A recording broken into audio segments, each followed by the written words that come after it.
Nasılsın? Sağlamın. Arabamızın neyi var? Devraj bilesi bozuk olduğu için rulantede ses yapıyor.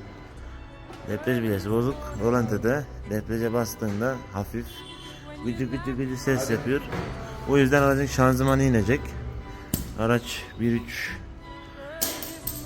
ne ya? Şanzımanımız iniyor. Akisleri çıkardık. Ustamız söküyor bir yandan.